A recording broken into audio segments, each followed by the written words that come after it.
Woo! National champ. I got asked out of swimming this morning. Why am I not wearing my jersey? A bit unexpected, to be honest. Signed up on a bit of a whim to do the British Gravel Champs because I was going to be there. So I thought, actually, I'm not really running at the moment, so I might as well give it a go, have a bit of a different fun day out.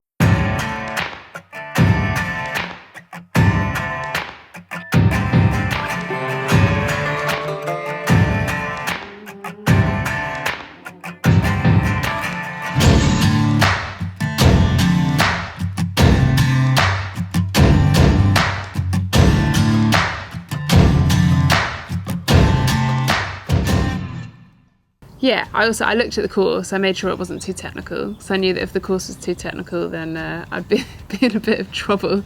But yeah, like, it was a really, really good course. Like, in Suffolk, like, lots of like nice, long, straight, flat gravel sections. Quite a lot of it on grass, kind of going through fields. Like, some quite bumpy bits and some quite sandy bits, but like not too many corners, or most of the corners were all quite easy. So yeah, I thought I'd give it a go and see, you know, if I could.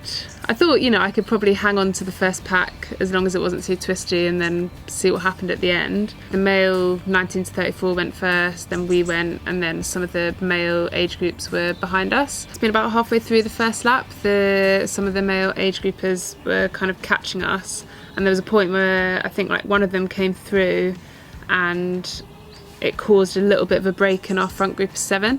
And a couple of girls kind of went a little bit up the road, and I was like, well, I'm not going to let them get away. So I sort of chased after them.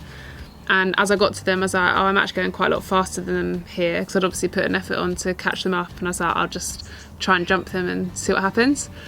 See if I can get a bit of a gap and yeah, just mix it up a bit, I think. So it's a bit more fun when you're trying to push the race on a bit and do something. Came through the first lap, and I heard them sort of announce that I was coming through, and also say, oh, she's got a bit of a gap. And I kind of thought, oh, maybe I've got 20 seconds or something. But sort of looked back and I couldn't see anyone, so kind of thought, well, I'll keep pushing, especially on all the long straight bits. So basically every long straight bit I got to, I just got down as air as I could, pushed really hard. Then there was a group, probably about 7 of the male age group from behind that came past, and they were kind of coming past me on the cornery bits, and then every time we got to the straight bits I was trying to go back past them because they sort of slowed up and were looking around a bit because they obviously didn't want to be sat in the front pushing the pace. So I knew at that point, I was like, well, I'm probably going quite well if I'm managing to kind of jump back and forth with these guys. There's a bit at the end of the course where there's a bit of like a kind of hairpin turn, and I was kind of concentrating more on the turn and rode straight into a tree stump in the middle of the thing. Managed to not actually properly fall off, but kind of both feet unclipped, kind of came slamming a bit down on the handlebars, and my chain came off, so I had to kind of get my chain back on. There was actually a guy there on like a little motorbike who was laughing at me. So that was a bit embarrassing. And at that point I looked back and I saw a group, and there was someone with a pink jersey, and I thought it was the lady that came third because she had a pink jersey on. I was like, oh god, the girls are catching me. So then like absolutely just went as hard as I could for a bit, and then they actually caught me and I realised it was actually some more men. So kind of kept pushing on the third lap, was quite close at points to getting a bit of cramp on that third lap because I only had 2 bottles and it was actually quite warm.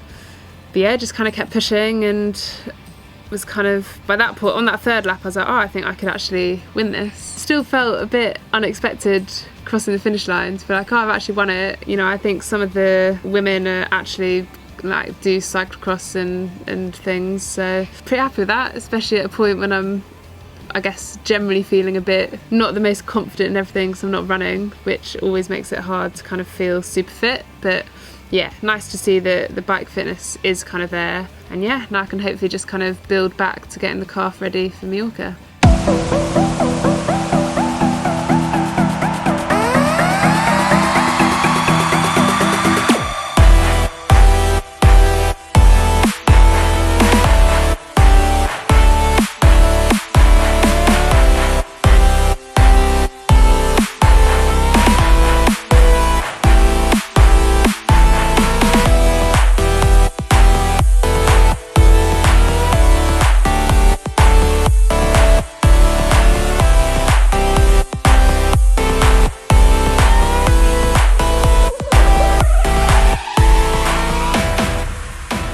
Yeah, they feel fine, actually. That's the nice thing about not running. I feel like it's much easier to recover from just like a bike effort. It's like after Nice the other weekend as well. You recover so much quicker when you're not running. And I think for me, because I was kind of controlling my effort, so I could kind of pick what I was doing, and because I was kind of just doing more of a time trial than kind of being sat with a group where it would be more spiky effort. So actually, like for me, that's much better because I'm much more used to that kind of just get your head down and go. So yeah, legs feel good. Really good prep. I flew back from Nice late on Tuesday night, had a normal training day Wednesday, then drove down to Cornwall to the Eden Project. Had a bit of a day at the Eden Project on Thursday.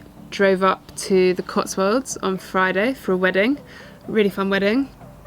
Lots of dancing, lots of drinking. Saturday morning, drove up across to Suffolk. So yeah, kind of done a little bit of a tour of the UK. It's generally good. I found like a good little pool down in Cornwall, found a really nice group there on Friday morning actually to swim with, so managed to get some decent swimming in.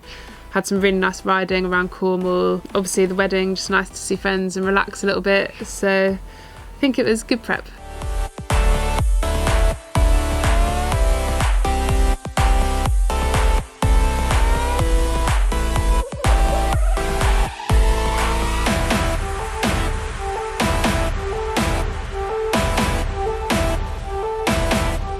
Next is throw everything at the scarf, try and get it to sort itself out. But yeah, ideally it's 4 weeks to Ironman Mallorca, and that's kind of been the goal since Kona got postponed, just 'cause I think it's a good course for me. I'm not going to describe it as a hilly bike, like there is a big hill in the first half and there's a few hills towards the end I think, but there's also lots of it that's much flatter, suits me, kind of being aero, and then nice flat run. I think it'll be a reasonably competitive field, not as competitive as it initially looked because a lot of women have actually gone and done some of the other races around. But you know, I know Lisa Norden's doing it. I actually haven't looked at the most of it, but I saw her post that she's doing on Instagram. I think there'll be a few other really strong European women doing it, which would be nice. They've also added an extra Kona slot and more money, so it's actually a decent prize purse and there's 2 Kona slots. So yeah, ideally Mallorca, try and qualify for next October's Kona, then have a bit of a chill out.